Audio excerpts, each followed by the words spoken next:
শুভ সকাল। আজ আমি আপনাদের জন্য নিয়ে আসছি মুরগির মাংস দিয়ে পেঁপে রান্না করব। কিভাবে আমি মুরগির মাংস দিয়ে পেঁপে আলু দিয়ে রান্না করব তা এখন আপনাদেরকে দেখাবো। প্রথমে আমি নিয়ে নিলাম, দেখুন, মুরগির মাংস। মুরগিটা খুবই বড়। আমি আগেই মুরগির মাংসগুলোকে পানি জড়িয়ে নিয়ে নিয়েছি কিছু পেঁপে আলু, এগুলিও আমি ধুয়ে পানি জড়িয়ে নিয়েছি। এবার আমি মুরগির মাংসগুলো ভাজার জন্য দিয়ে দেব 1 চামচ হলুদের গুঁড়া, 1 চামচ মরিচের গুঁড়া,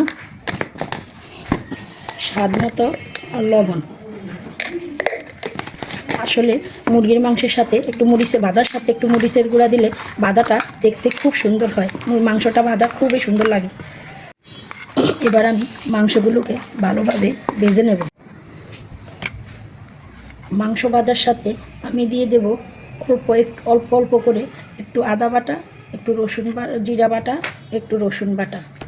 এই বাটাগুলো মাংসের সাথে দিয়ে মাংসটা ভাজলে মাংসের ভিতরে মশলা কিছুটা হলেও ঢুকে। তাই আমি সবসময় মাংস ভাজার সময় একটু মশলা মেখে নিই। মাংস ভাজার জন্য আগেই আমি তেলটাকে কড়াইয়ের মধ্যে গরম করে নিলাম। এবার আমি এক এক করে তার মাঝে মাংস ছেড়ে দেব।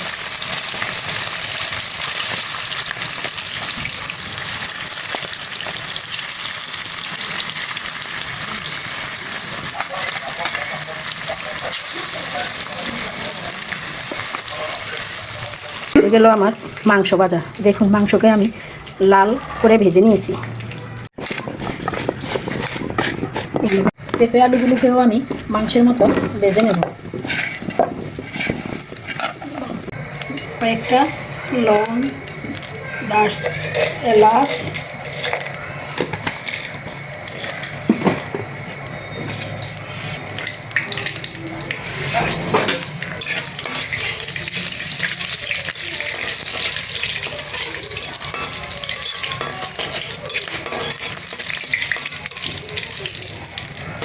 মশলাগুলো একটু ভাজা ভাজা হয়ে গেলে দিয়ে দেব চিটাকে।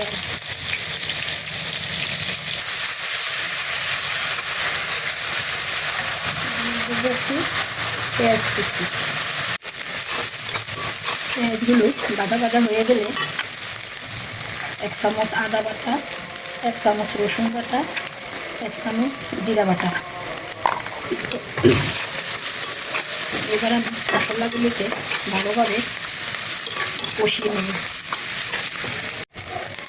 মশলাগুলো কষানো হয়েছে। 1 চামচ মরিচের গুঁড়া, পরিমাণ মতো একটু হলুদের গুঁড়া দেব।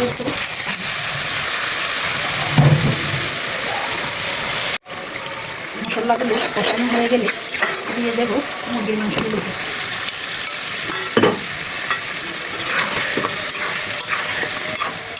মশলাগুলো কষিয়ে নেব।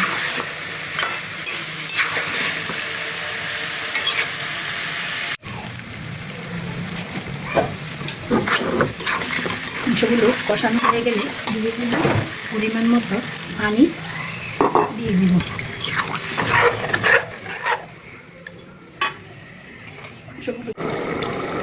মাংসগুলো কষানো হয়ে গেলে উঠিয়ে নেব।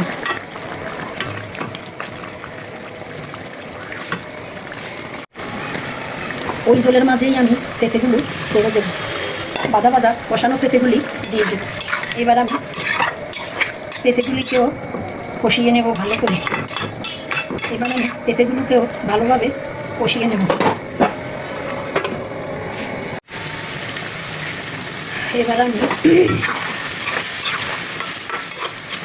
দিয়ে দেব একটু গরম পানি। এবার আমি মাংসগুলো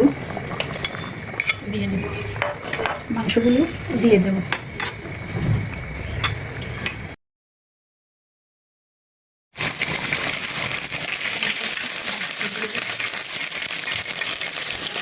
সবসময় মাংস রান্না করলে পরে একটু ঢাকা দিই। পেঁপে আলু দিয়ে মুরগির মাংস রান্না।